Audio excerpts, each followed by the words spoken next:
Alhamdulillah, Hirobbil Alamin, kita telah sama-sama mendengarkan dan membacakan kalamullah. Semoga ini menjadi keberkahan untuk mengawali kegiatan kita pada pagi hari ini. Amin, Allahumma amin. Amin ya Allah. Baik, mari kita buka acara kajian pada pagi hari ini dengan membaca Bismillahirrahmanirrahim. Bismillahirrahmanirrahim. Alhamdulillahirabbil alamin wassalatu wassalam asrofil anbiya'i wal mursalin wa ala alihi wa ashabihi ajmain amma ba'd. Marilah kita panjatkan puji dan syukur kehadirat Allah Subhanahu wa taala atas limpah rahmatnya sehingga kita bisa berkumpul pada kajian rutin Sabtu pagi ini. Tak lupa juga sholawat beserta salam senantiasa kita curahkan pada junjungan Nabi besar Muhammad Sallallahu Alaihi Wasallam beserta keluarga dan sahabatnya. Yang terhormat kepada guru kita semua, Bapak Ustadz Sunardi Badrul semoga beliau selalu dalam keadaan sehat. Dan yang Amin ya terhormat Allah. juga kepada seluruh jamaah yang telah mengikuti acara kajian Sabtu pagi hari ini. Sebelumnya, mohon izin perkenalkan diri. Nama saya Nada yang insya Allah hari ini akan menjadi pembawa acara pada kajian Sabtu pagi. Baik, untuk acara yang pertama, yaitu merupakan acara inti, yaitu tausiah yang akan disampaikan oleh guru kita semua, yaitu Bapak Ustadz Sunardi. Untuk waktu dan tempatnya kami persilahkan. Bismillahirrahmanirrahim. Assalamualaikum warahmatullahi wabarakatuh. Waalaikumsalam warahmatullahi wabarakatuh. Innal hamdalillah Waalaikumsalam warahmatullahi nahmaduhu wa nasta'inuhu wa nastaghfiruhu wa na'udzu billahi min syururi anfusina wa min sayyiati a'malina. May yahdihillahu fala mudilla lahu wa may yudlil falan tajida lahu waliyyan mursyida. Asyhadu an la ilaha illallah wa asyhadu anna Muhammadan 'abduhu wa rasuluh. Allahumma shalli wa sallim wa barik ala sayyidina Muhammad wa ala ali sayyidina Muhammad. Qala ta'ala لقد كان لكم في رسول الله أسوة حسنة لمن كان يرجو الله واليوم الآخر وذكر الله كثيرا. وقال تعالى ما كان محمد أبا أحد من رجالكم ولكن رسول الله وخاتم النبيين وكان الله بكل شيء عليما. صدق الله العظيم وصدق النبي الكريم ونحن على ذلك من الشاهدين والشاكرين والحمد لله رب العالمين.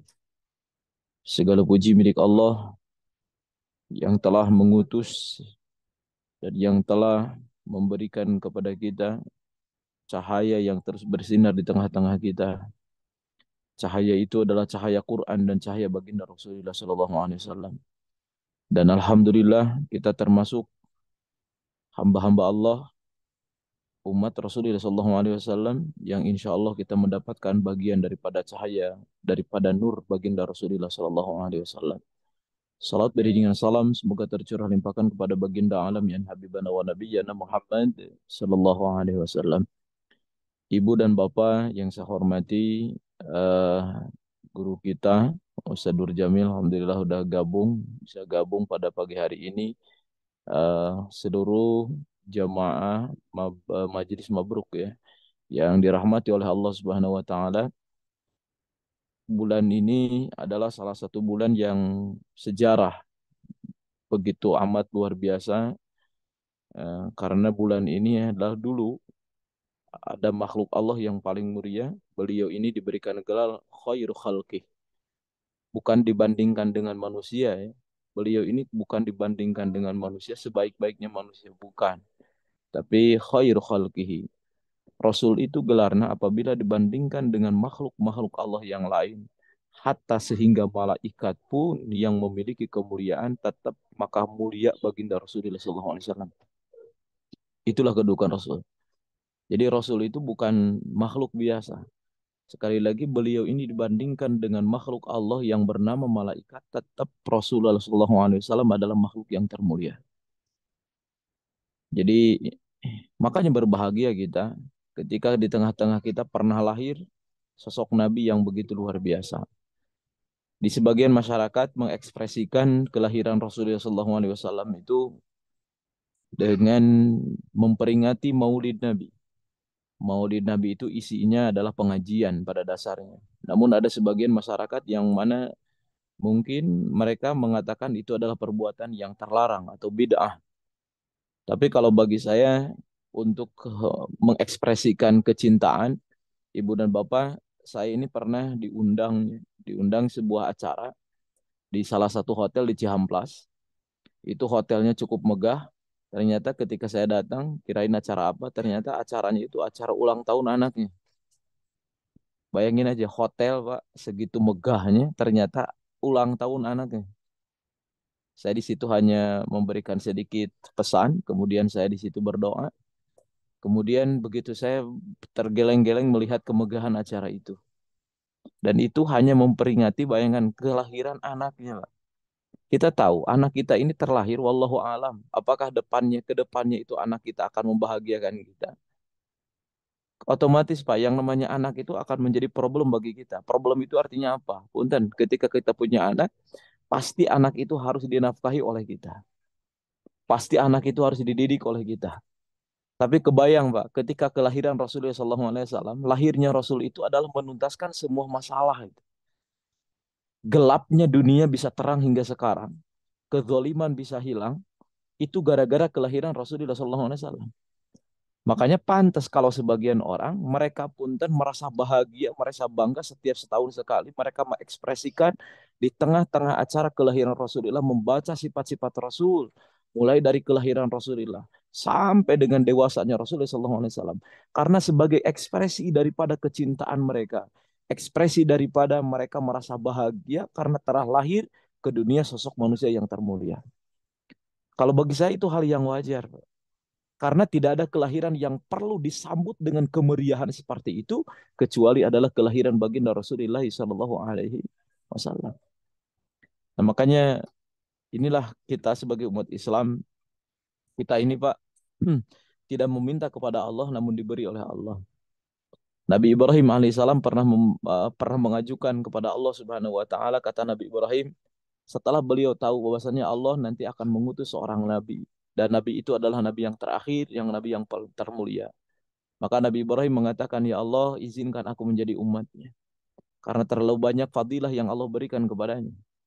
Kemudian Nabi Ibrahim alaihissalam pun ternyata keinginannya pun kata Allah, engkau akan menjadi nabi dan engkau jadi rasul dan sementara umatnya sudah disiapkan oleh Allah Subhanahu wa taala.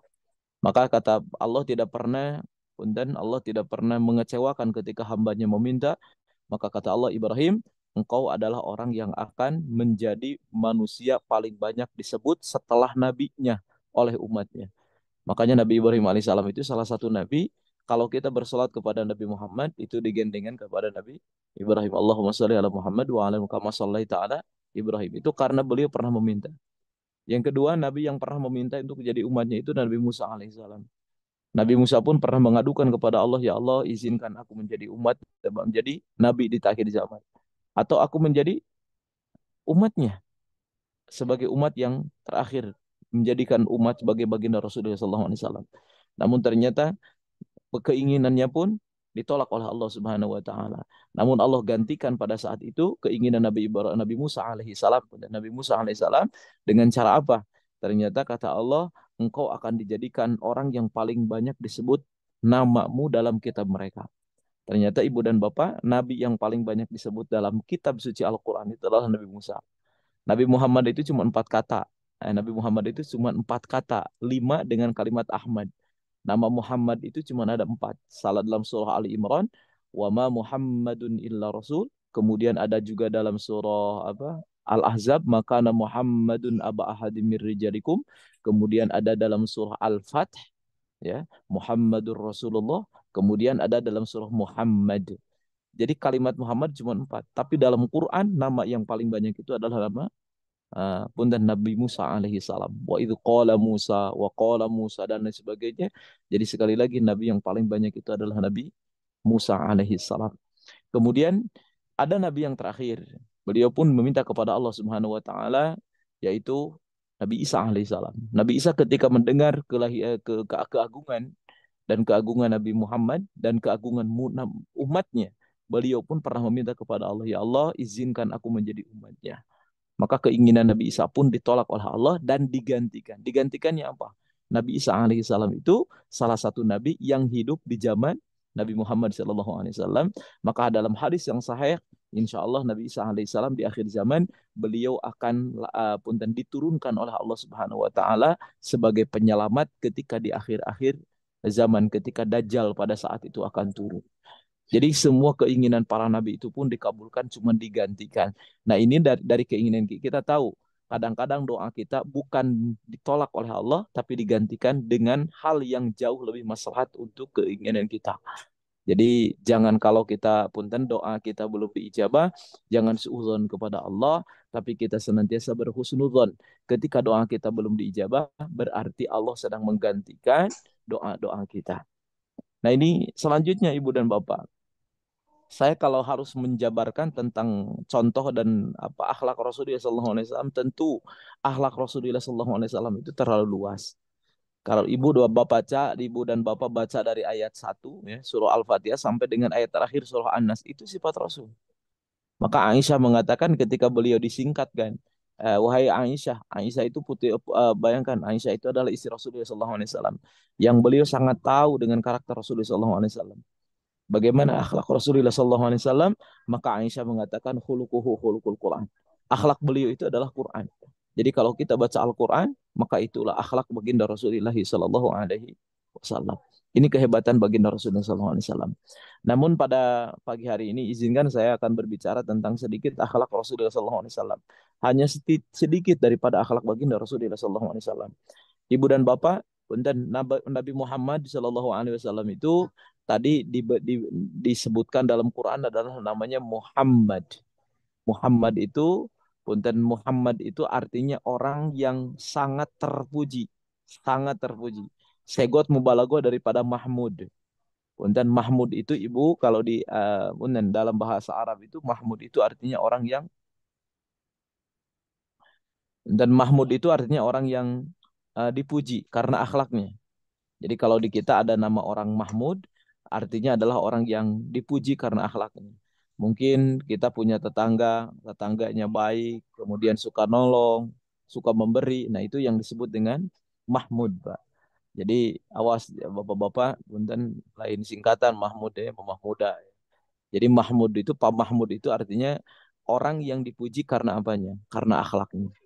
Nah, punten, bagaimana kalau ada orang, nah ini perubahan dari segot mubalaghahnya, kalau ada orang yang punten dia diperlakukan baik, dia baik, bahkan membalas dengan lebih kebaikan. Bahkan kalaupun ada orang yang melakukan kejahatan kepada dirinya, dia tidak pernah membalas kejahatan itu, melainkan dia membalikan kejahatan itu dengan kebaikan. Nah, itu yang disebut dengan Muhammad. Jadi Muhammad itu maknanya adalah orang yang sempurna akhlaknya, tidak ada cacat sedikit pun. Bahkan bahasanya kita kalau ada orang jahat kepada kita, kita balas kejahatan itu. Minimal kita dalam hati terus ingat kepada orang itu karena kejahatannya. Tapi Rasulullah SAW, beliau adalah orang yang masya Allah luar biasa ya. Beliau itu adalah orang yang mampu membalikkan kejelekan dengan kebaikan. Itu Rasulullah SAW. Oke, Ibu dan Bapak, kalau kita lihat ya, kita lihat. Nah, sedikit mana contohnya? Salah satu akhlak Rasulullah SAW. Yang pertama, ibu dan bapak, ini akhlak Rasulullah SAW. Sekarang itu umroh, Pak. Visa umroh itu sekarang kalau kita punya visa umroh, itu visa umroh kita itu bisa dipakai untuk apa namanya seluruh daerah yang ada di Arab Saudi. Jadi visa umroh itu. Dulu kalau bapak pengen ke Taif, saya masih tahun berapa ya? Pertama kali saya ke Taif itu 2012. Dulu itu bawa jemaah 2012. Ketika saya harus ke Taif itu Pak Punten, itu izinnya harus usus. Jadi karena dulu itu yang namanya umroh itu hanya daerah Mekah dan Madinah, dua kota ini yang boleh dikunjungi oleh orang yang punya menggunakan visa apa? Visa umroh. Tapi sekarang Pak Punten, Taif itu justru sekarang dibebaskan, Masya Allah membludaknya orang sekarang jalan-jalan ke Taif. Kota Taif itu kota yang cukup indah, Pak. Indah ya. Perjalanannya juga Masya Allah banyak tempat rekreasi. Di Taif itu disebut dengan orang Taif itu nyebutnya itu Qaryatul Muluk. Qaryatul Muluk itu kampungnya raja.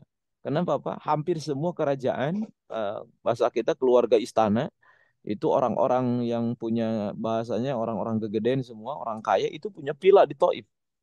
Taif itu tempatnya indah. Taif itu adalah tempat yang sejuk. Nah, sekarang lagi musim panas ini. Kemarin lagi musim panas ya.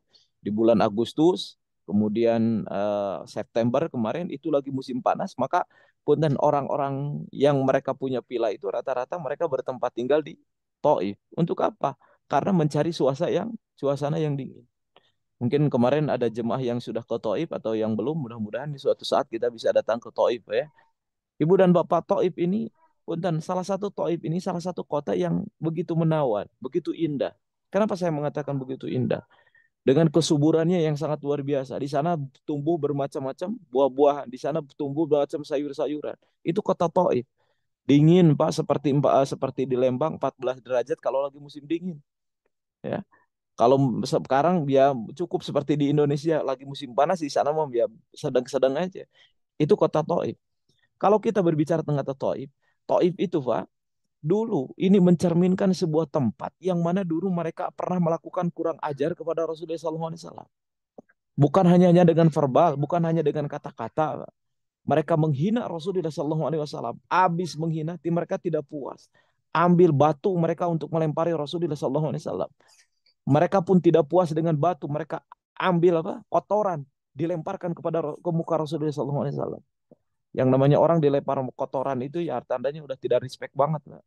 Ya, kalau bahasanya lebih baik dilempar batu, Pak, dibalas dengan batu ketimbang orang dilempar dengan kotoran. Ini penghinaan yang sangat luar biasa.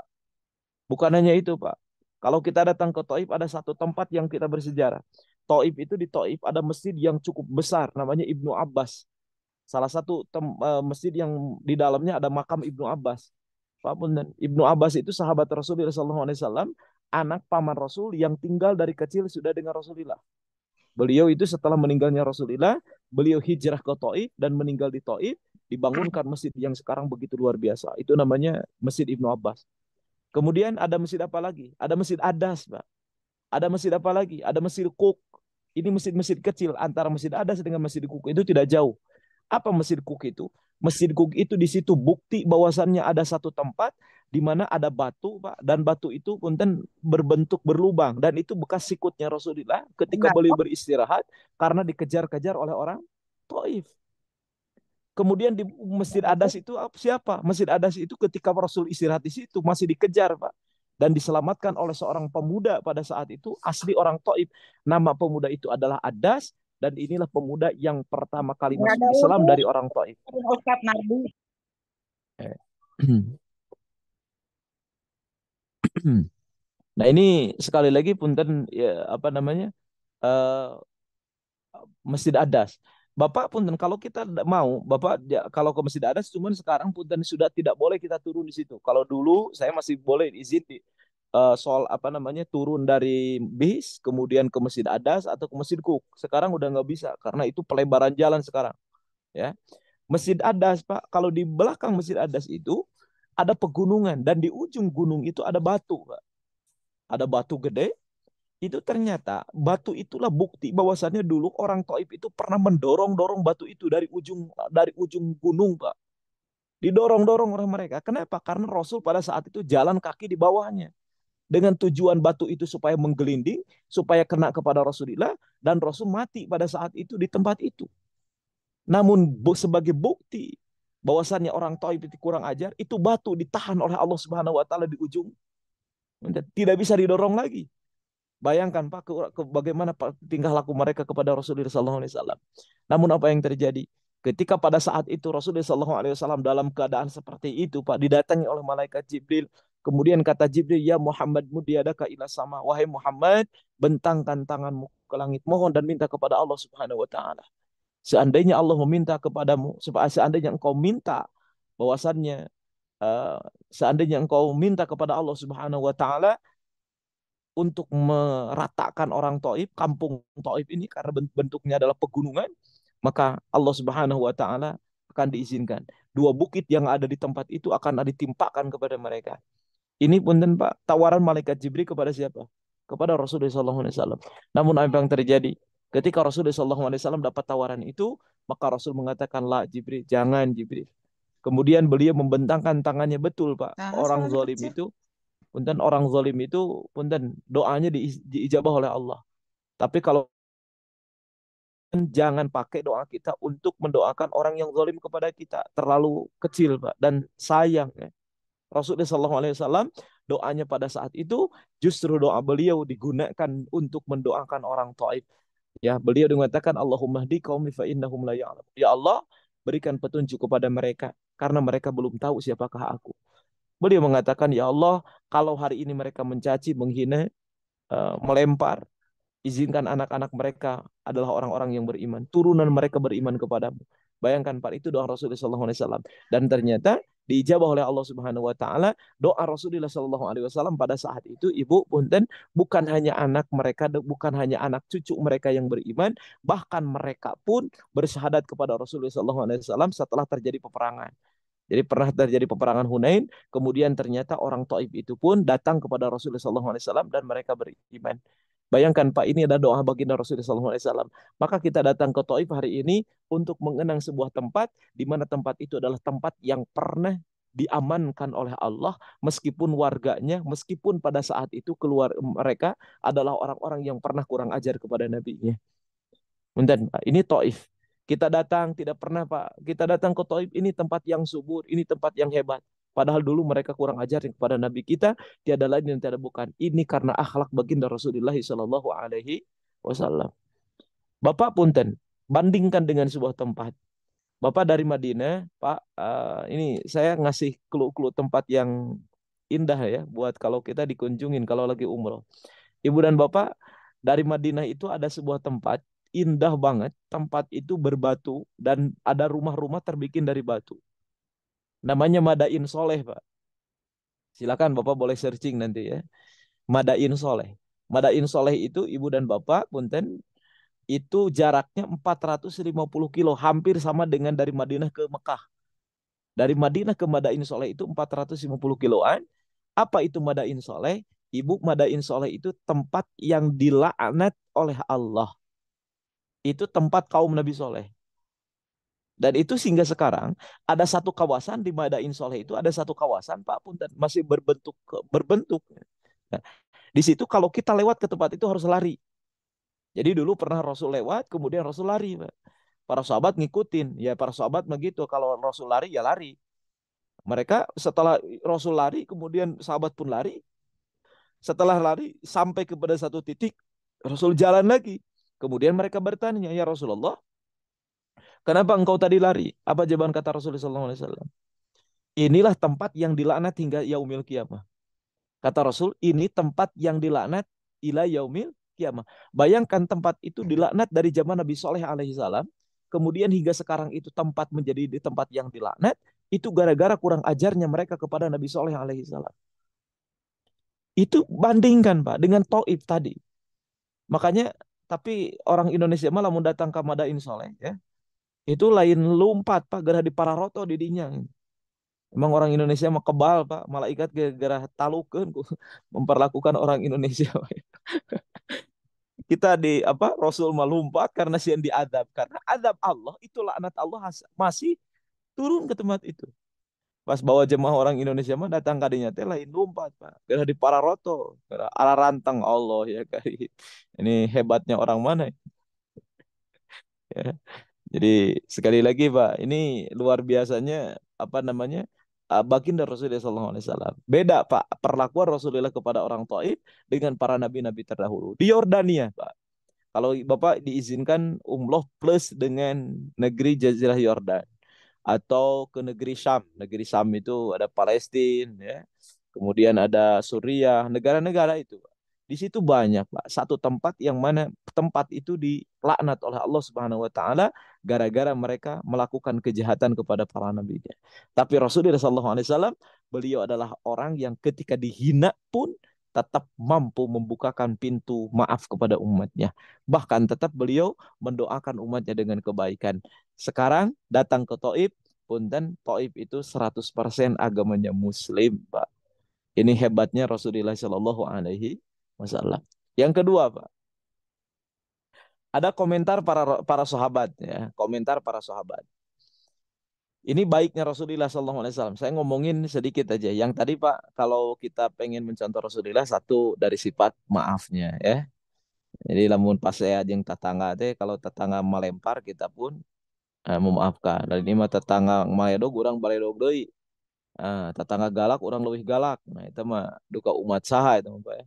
Jadi Rasulullah SAW adalah orang yang sangat luar biasa. Kemudian selanjutnya, Ibu dan Bapak punten. Ini kehebatan baginda Rasulullah SAW. Ketika ditanya di Madinah ya, atau ya di Madinah para sahabat, siapa orang yang paling penampilannya menarik, kemudian orang yang paling dermawan. Sahabat Rasulullah SAW ternyata mereka sepakat, Pak. Ajwadun nas wa ajmalun nas. Orang yang paling dermawan, orang yang paling menarik tampilannya, ganteng bahasanya adalah baginda Rasul. Tidak akan ada yang mengalahkan kepada kedermawannya siapa? Rasulullah SAW. Jadi Rasul itu orang yang sangat dermawan, Pak.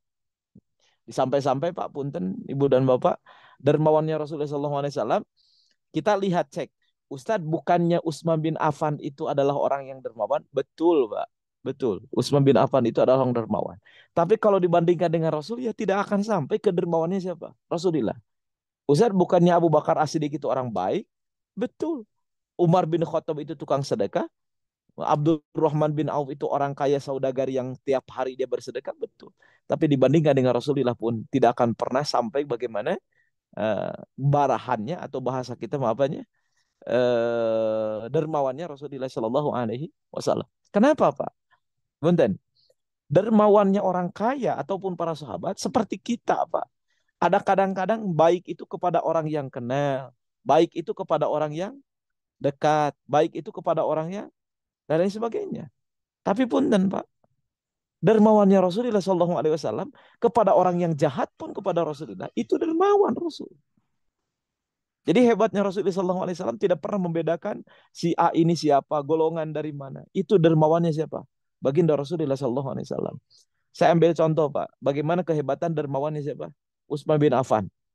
Utsman bin Affan, Ibu dan Bapak, Utsman bin Affan itu terkenal hingga sekarang. Utsman bin Affan itu punya rekening, Pak.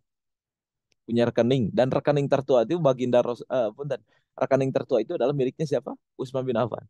Jadi kalau searching rekening tertua sealam jagat raya itu adalah miliknya Utsman bin Affan. Bayangin, Pak, Utsman bin Affan masih sekarang masih punya apa? Rekening. Dan itu rekening tertua. Dari mana? Ini saya akan menjelaskan dan saya akan sedikit buka hikayat bagaimana dari mana Punten Utsman bin Affan punya rekening. Singkat cerita, Ibu dan Bapak, ketika Rasul dengan para sahabat hijrah dari kota Mekah ke Madinah dan tinggal di Madinah, pada saat itu di Madinah ternyata ada beberapa tahun yang tidak turun hujan. Sampai-sampai sumur-sumur yang ada di kota Madinah itu menjadi kering. Kering ya. Namun ada satu sumur yang terus ada airnya, tidak pernah berhenti. Dan sumur itu miliknya orang Yahudi, namanya Ruma. Paruma ya, Ruma. Makanya disebut sumurnya sumur rumah. Itu enggak terkenal. Di mana letaknya Ustaz sumur rumah ini? Ini Ibu, Bapak kalau Bapak sering di Madinah pernah yang kemarin, kebayang ya kalau Ibu yang sudah ke sana, itu ada Masjid Kiblatain. Nah, dekatnya dengan Masjid Kiblatain. Itu sumur miliknya Utsman bin Affan, kemudian itu sebidang tanah pun, dan sekarang di bidang tanah itu tumbuh 1.500 pohon kurma, dan itu miliknya Utsman bin Affan. Jadi sekali lagi pemiliknya Utsman bin Affan.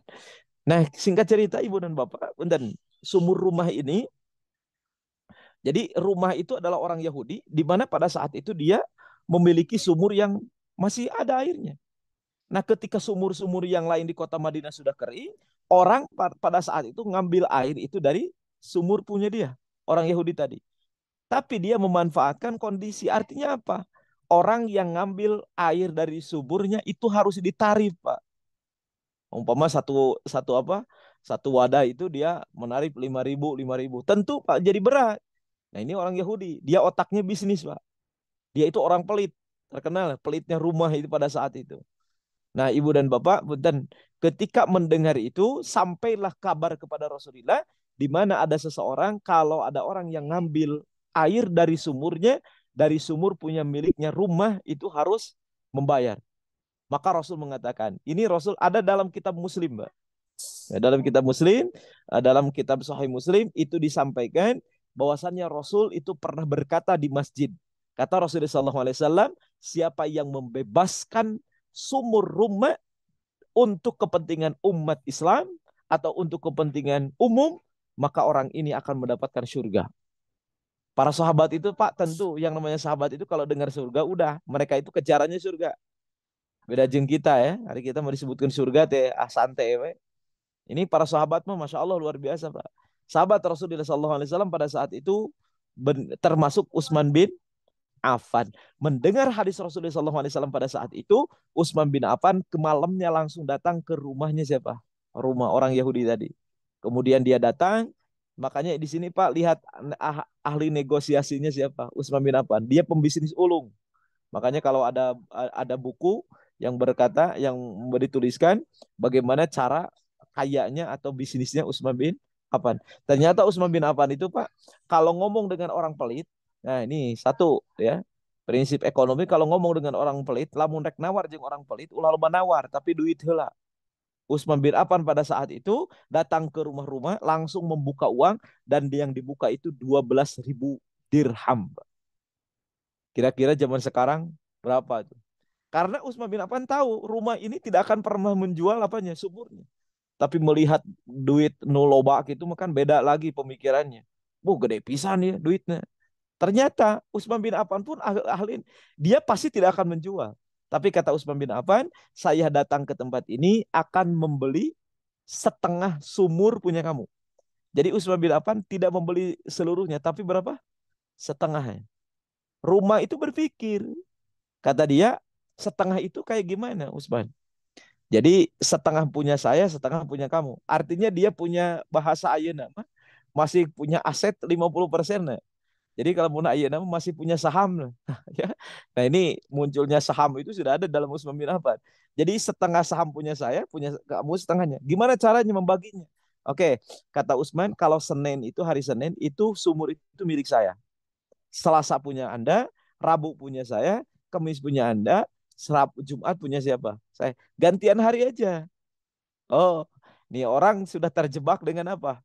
Oke, oleh Utsman bin Affan. Kalau begitu jadilah dia ambil uang yang 12.000 dirham tadi, kemudian dia merasa dia tetap punya aset, dia merasa sumurnya masih punya dia setengahnya itu, namun apa yang terjadi di luar dugaan, dia berpikir Utsman bin Affan akan mengambil keuntungan seperti dia. Yang tadi ya, yang tadi kalau ada orang yang ngambil harus bayar. Ternyata Utsman bin Affan itu umumkan kepada orang-orang Madinah, siapa yang butuh air silahkan ambil di hari Senin. Karena Senin itu punya saya. Maka orang lamun karena gratis mapan resep kabehanana ge. Ngantri Pak di hari apa? Senin. Ngantri lagi orang di hari Rabu karena Rabu itu punyanya siapa? Utsman. Ngantri di hari Jumat. Jadi orang itu ngambil airnya itu rata-rata selang 1 hari. Sementara giliran punya rumah yaitu punya hari apa? Selasa, hari Kamis itu sepi, tidak ada orang yang ngambil air. Ya harus bayar. Itu terkenal, Pak. Kemudian pada saat itu rumah protes, Utsman gimana dong saya rugi kalau begitu. Juga nih mau dikieukeun. Ya kan perjanjiannya hari Senin punya saya, terserah saya. Mau diambilku saya, mau disedekahkan rumah saya. Ternyata kata Utsman bin Affan, gimana kalau kamu tidak mau rugi, saya beli lagi yang setengahnya. Nggak apa-apa lah, sok setengahnya. 12.000 dirham lagi. Kata Utsman bin Affan, itu kan yang pertama. Sekarang mah kan aset 50% punya kamu tidak ada harganya. Nah, ini perbedaan ya. Kata Utsman bin Affan, udahlah saya jual, saya beli nih 8.000. Jadi akhirnya ibu dan bapak sumur punya rumah itu dibeli dengan ditotalkan 20.000 dirham. 12.000 yang setengahnya tadi dan 8.000 dirham itu sisanya. Ini ahli bisnis yang negosiasinya sangat luar biasa. Ibu dan bapak, punten. Ternyata yang dibeli oleh Utsman bin Affan bukan hanya apa? Bukan hanya sumurnya, melainkan sebidang tanah di sekitar sumur itu dibeli oleh Utsman bin Affan dan diwakafkan untuk umat Islam. Wakafnya hingga sekarang jalan dan hasil wakafnya dibangunkanlah hotel yang ada di Madinah. Dan Ibu, kalau ring 1 yang paling depan dekat dengan masjid, itu kan hotel itu berbaris di Madinah. Ada ring 1, ring 2, ring 3, ring 4. Nah, ring 4 paling pojok ya. Kalau masjid itu menghadap ke kiblat, ada paling pojok sebelah kiri ya. Nah, kalau pintunya ada 338 lurus ke situ itu ada apa hotel yang paling ujung, jumlah lantainya 15, setiap lantainya ada 24 kamar. Nah, totalkan aja 15 kali 24, itulah hotel milik Utsman bin Affan. Di depannya ada tulisan wakaf dari Utsman bin Affan.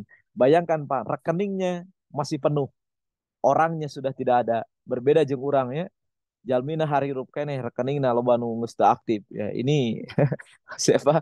Utsman bin Affan. Dan semua punten harta milik Utsman bin Affan itu disedekahkan. Jadi dari hasil hotel itu, dari hasil tanah yang tadi itu diwakafkan untuk kepentingan umat Islam. Makanya kalau kita datang ke Madinah bisa gratis kalau anak-anak kita kuliah. Ada orang yang miskin, orang yang sakit itu punten dibiayai, salah satunya pembiayaan itu dari siapa? Dari milik hotelnya Utsman bin Affan. Kebayang 14 abad, 1400 orangnya sudah tidak ada tapi masih bisa bersedekah. Itu karena sedekahnya Utsman bin Affan, di mana orang lagi pada butuh, maka muncullah hadis, Pak, muncul hadis. Sebaik-baiknya sedekah adalah dengan air. Nah, jadi sedekah paling bagus itu dengan apa? Dengan air kalau orangnya lagi haus. Jadi lamun aya jalmi punten lagi haus, sodorkeun cai eta teh geus pang keren-keren eta. Sedekah nu kitu teh ya. Jadi jangan pernah kita menghinakan sedekah sedekah kita, karena kebaikan itu jangan pernah dihinakan. Karena kebaikan tetap akan melahirkan kebaikan. Nah, ini salah satu sedekah Utsman bin Affan. Kenapa saya ngomongin Utsman bin Affan? Sekali lagi, kalau dibandingnya dengan Rasulullah SAW, Utsman bin Affan tadi kondisinya seperti itu. Apa yang terjadi dengan Rasulullah SAW? Ibu dan Bapak, punten, banyak hikayat Rasulullah SAW mungkin yang tidak terungkap. Salah satunya, Ibu dan Bapak, punten, Rasul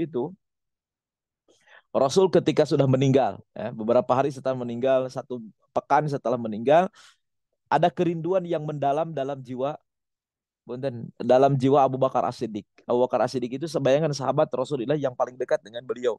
Ya. Abu Bakar ini Pak, saking dekatnya dengan Rasulullah, itu Abu Bakar itu kalau menangis, ketika ditanya Abu Bakar kenapa menangis? Karena Rasul menangis. Abu Bakar kenapa kamu ketawa? Karena Rasul ketawa. Jadi Abu Bakar mah tidak ada alasan pokoknya mah kumaha Rasul. Ya. Ini saking sudah menyatunya antara orang yang dicintai dengan orang yang mencintai. Itu sosok Rasulullah dengan Abu Bakar As-Siddiq.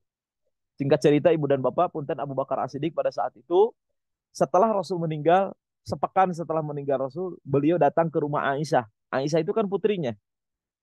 Eh, masuk ke rumah putrinya, yaitu Aisyah. Aisyah itu kan istri Rasul. Jadi beliau itu melihat rumah Rasul yang penuh dengan kesederhanaan. Ukurannya hanya 4 kali 6, Mbak. Kecil banget rumah Rasul itu.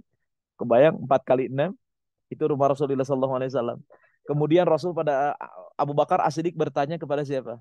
Abu Bakar As-Siddiq bertanya kepada Aisyah. Kata Abu Bakar As-Siddiq, wahai putriku, apa sunnah Rasul yang belum aku kerjakan? Dari sunnah-sunnah Rasul. Apa jawaban Aisyah? Semua sunnah Rasul itu sudah engkau laksanakan. Cuman satu, apa itu? Kata Aisyah, Rasul itu biasa tiap pagi dan sore itu beliau datang ke pasar, kemudian di pinggir pasar itu ada pengemis yang buta, dan beliau itu selalu memberikan makan kepada pengemis itu.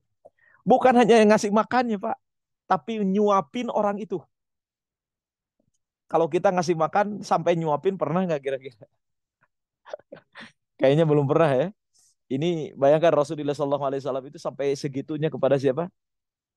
Kepada Abu Bakar, kepada pengemis yang tadi. Punten.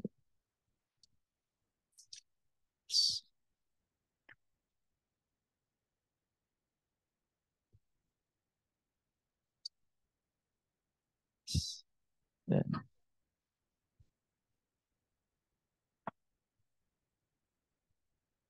Oke.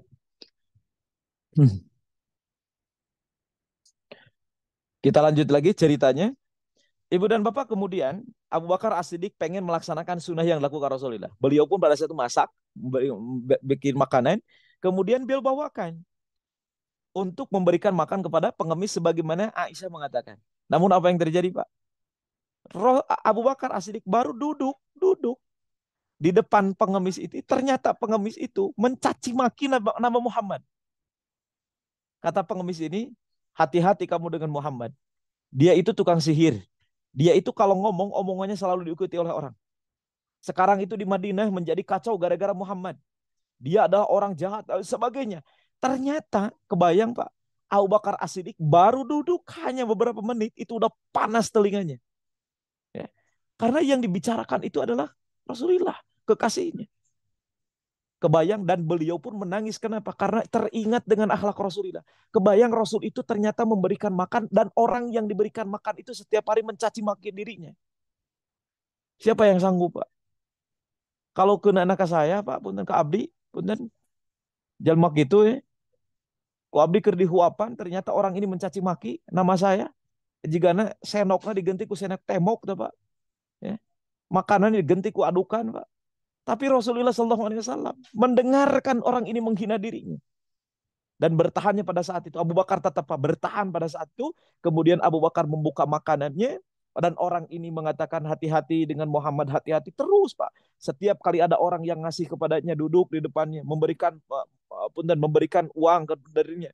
Dia mengatakan hati-hati dengan Muhammad, hati-hati dengan Muhammad. Dia cara mencaci maki Muhammad. Kemudian Abu Bakar As-Siddiq membuka makanannya. Kemudian makanannya itu disuapkan kepada orang yang tadi. Namun apa yang terjadi Pak? Baru beberapa kali suapan, orang tadi, pengemis yang tadi itu langsung bertanya, Anda siapa? Kemudian kata Abu Bakar As-Siddiq, saya yang biasa nyuapin Anda setiap pagi dan sore. Kata orang ini, bukan, bukan ini. Anda bukan itu. Kenapa? Saya itu mata saya buta, tapi perasaan saya tidak bisa dibohongi. Orang yang nyuapin saya itu biasanya lembut. Kebayang nggak Pak? Kata orang ini, kata pengemis ini, orang yang biasa menyuapin saya itu orangnya lembut. Tidak sekasar ini. Abu Bakar As-Siddiq makin menangis, Pak.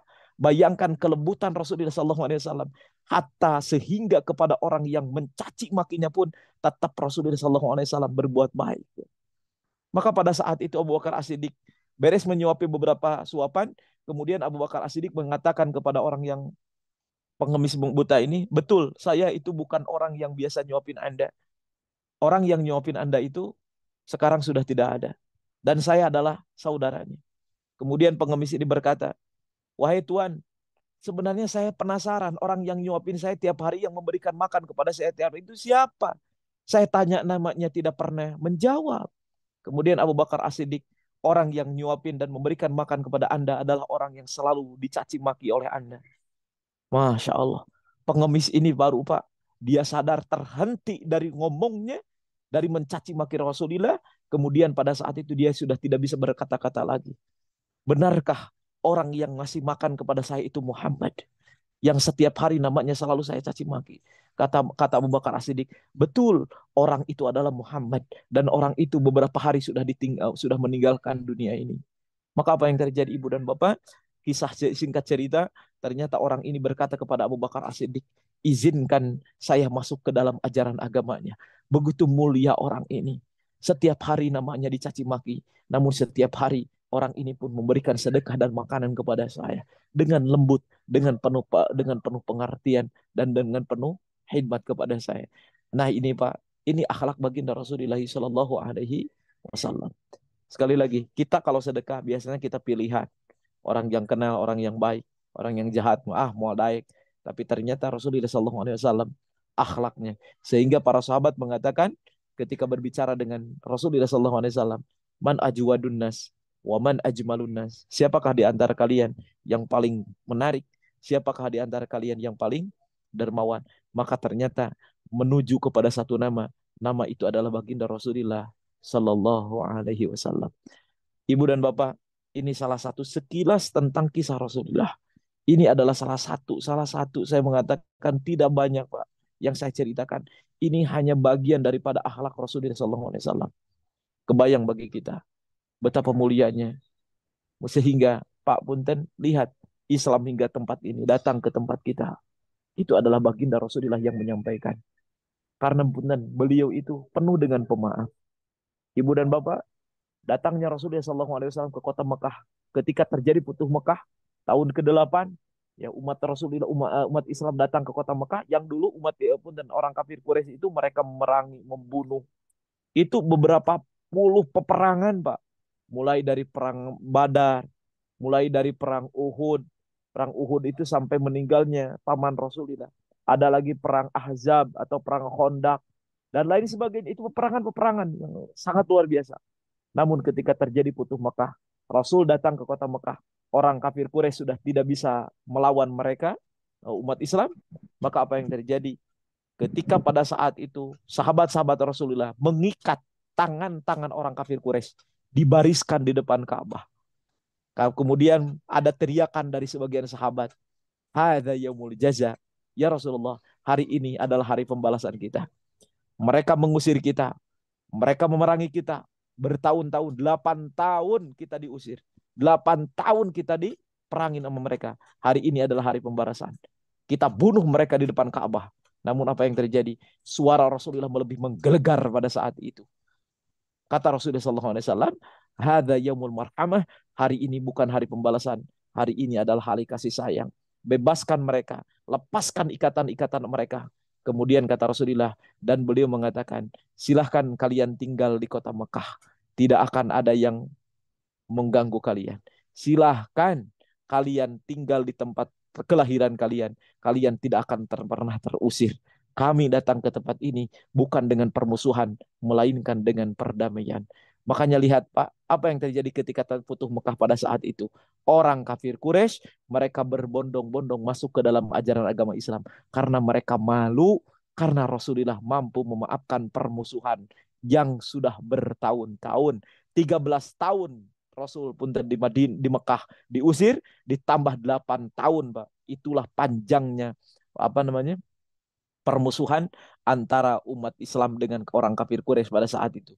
21 tahun hilang hanya dalam satu hari. Rasul memaafkan kesalahan mereka. Kata Rasulullah SAW, pulanglah kalian ke rumah-rumah kalian. Kemudian Rasul mengizinkan orang kafir Quraisy mereka tinggal di kota Mekah tanpa diusir pada saat itu. Padahal orang kafir Quraisy sudah kalah dalam peperangan.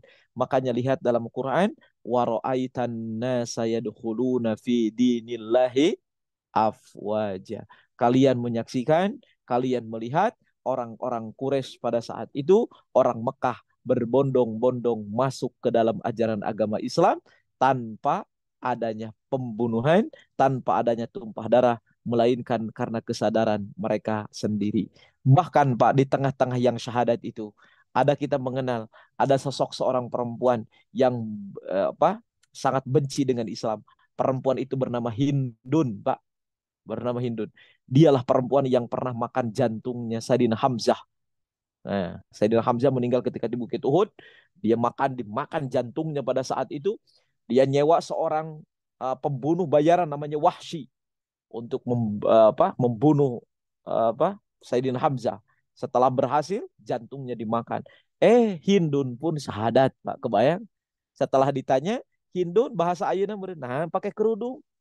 Saya udah hijrah ya. Hindun itu udah bersyahadat.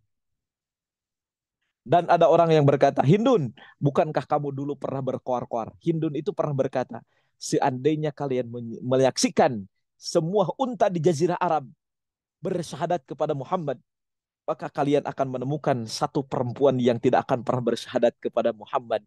Orang itu adalah aku. Bayangkan, hari onta mungkin bersyahadat. Ini perkataan yang saking tidak mungkin.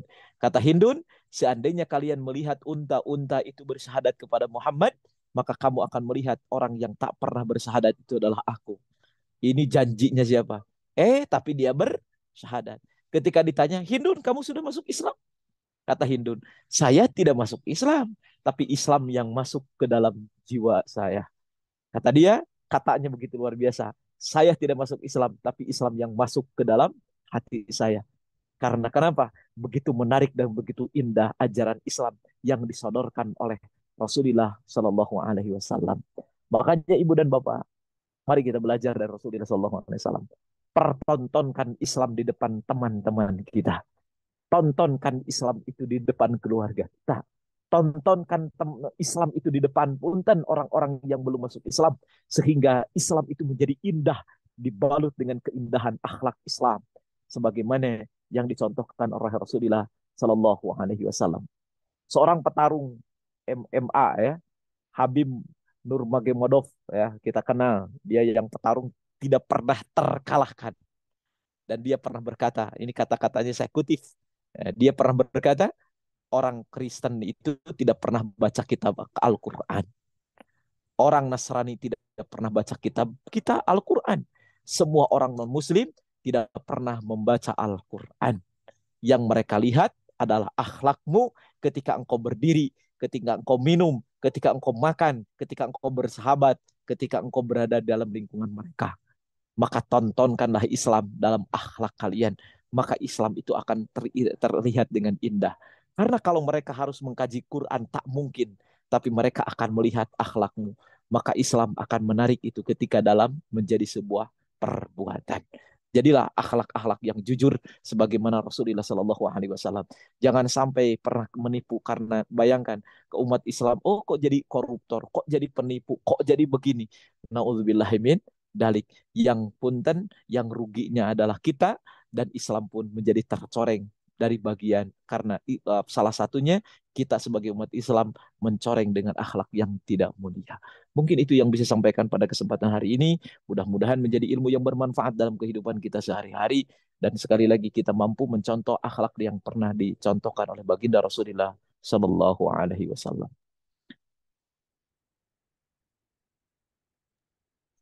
Masya Allah, terima kasih Bapak Ustadz atas ilmu yang luar biasa, sehingga kita bisa mendapat banyak bekal untuk di kehidupan sehari-hari.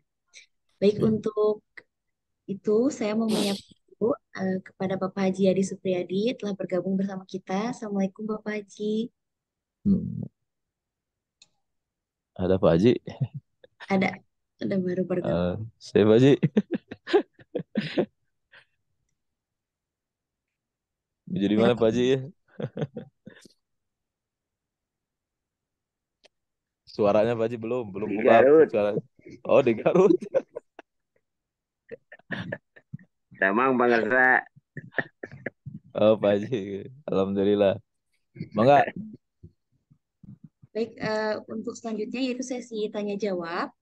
Bagi Bapak Ibu yang sudah memiliki pertanyaan, boleh untuk langsung dibuka saja mikrofonnya atau di kolom chat. Si Kang Deli jika ker bikin konten. Mana Kang Casbla ya? Kang Casbla mana? Suaranya belum dibuka itu. Hadir Pak Ustadz. Eh, Lagi kumpul sama personil Pak Ustadz. siap. Salam Alhamdulillah. Sadayana. Aduh. Baik kan saya tadi ya wae dibuka suantenanya. Iya Oh, tuh ada. acan Pak Haji. Aduh, ya Allah. Ustaz Dalin Mangga udah di itu. lajeng Tat. Siap. Saya meluncur ke Sumarekon, Ustaz. Ya Allah. Silakan, ada yang ditanyakan, ada yang didiskusikan Ibu dan Bapak. Ada satu nih Pak Ustadz dari sahabat Mabruk. Ini tips untuk menjaga hati kita bisa sambut Nabi, yang bisa bersahabat dengan orang yang pernah menyakiti kita gitu. Gimana Eh, nih? Bagaimana kalau kita hati itu tidak ada dendam ya, sebagaimana Rasulullah SAW. Pada dasarnya, dan apa ya? Ketika kita mengembalikan bahwasannya kita tahu apapun yang terjadi kepada kita pada dasarnya adalah kembalikan dari Allah itu ya. Jadi Rasul itu punya konsep gini, siapapun yang menyakiti dia itu adalah pada dasarnya dia sedang mendidik supaya kita menjadi orang yang lebih hebat. Kalau ada orang yang memuji, pada dasarnya kita adalah ujian. Orang itu adalah ujian yang datang kepada kita, bahwasanya dia sudah tahu proses kita hari ini. Jadi makanya Rasulullah SAW itu orangnya santai aja. Ketika dihina, dicaci dan dimaki tidak ada perang kerugian. Ya. Rasul itu Ustadz Ari Rasul pernah marah. Ini awas jangan salah kaprah ya. Jadi nanti ada yang ini Ustadz Ari Rasul pernah marah. Ya, pernah. Kapan? Ketika agama yang dihina. Jadi Rasul kalau pribadi yang dihina, pernah diludahin Pak? Pernah Rasul itu. Dilempar? Pernah. Makanya kalau kita mah aneh itu. Ya saya sendiri itu penyebarin agama can pernah diciduhan, can pernah dibaledog mah itu udah biasa ya. Rasul mah bisa se ekstrim itu. Jadi luar biasanya Rasulullah SAW. Jadi bagaimana kalau hati kita ya pengen sekali lagi kita harus salah satunya belajar dengan ilmu bagaimana melihat orang-orang soleh. Punten Pak, kalau ngomongin Rasul kan mulia. Abu Bakar As-Siddiq, orang yang dididik sama Rasul. Kalau sahabat itu disebutnya sahabat. Kalau di kita mah kan ekstrim, namanya murid. Kalau di pesantren namanya santri. Rasul itu menyetarakan dirinya dengan muridnya. Padahal kan Abu Bakar itu muridnya, Umar itu kan muridnya. Ya, kalau bahasa kita kan murid, beliau gurunya. Tapi Rasulullah SAW mengatakan sahabat. Mereka adalah teman. Bayang lah, jadi konco lah, jadi bahasa orang mah konco, konco. Ini saking hebatnya memperlakukan Rasulullah kepada para sahabatnya Rasulullah SAW. Ada kisah yang sangat apa namanya, yang menarik ketika pada saat itu Abu Bakar As-Siddiq. Lihat Abu Bakar As-Siddiq yang didik sama Rasul, Pak. Abu Bakar As-Siddiq itu kan Aisyah putrinya itu pernah dituduh zina. Kebayang nggak anak kita dituduh zina gitu. Dan Aisyah itu kan istri Rasul. Rasul tidak bisa membela, Pak, karena saking hebatnya kekuatan hoax yang tersebar di kota Madinah pada saat itu. Rasul tidak pernah berani mengunjungi Aisyah, kemudian bergulir berita hebat itu sampai Islam yang lagi maju itu sampai mundur. Ini fitnah yang terjadi. Ternyata setelah diteliti, Pak, diteliti, Aisyah itu langsung diturunkan ayat dan itu pembelaan kepada Aisyah. Allah yang belanya langsung. Makanya punten yang ngebela Aisyah itu bukan manusia, Allah langsung. Diturunkan ayat dan ayat itu adalah ayat innalladzina ja'u bil ifki usbatum minkum la tahsabuhu syarrul lakum bal huwa khairul lakum. Itu ayat pembersihan nama Aisyah. Jadi Aisyah itu salah satu istri Rasulullah yang dibersihkan namanya dari fitnah itu oleh Allah langsung. Hebatnya Aisyah itu. Nah, Pak, setelah dibersihkan namanya, punten singkat cerita, dicari siapa dalang daripada fitnah itu. Ternyata orang yang melakukan fitnah itu namanya Mistoh.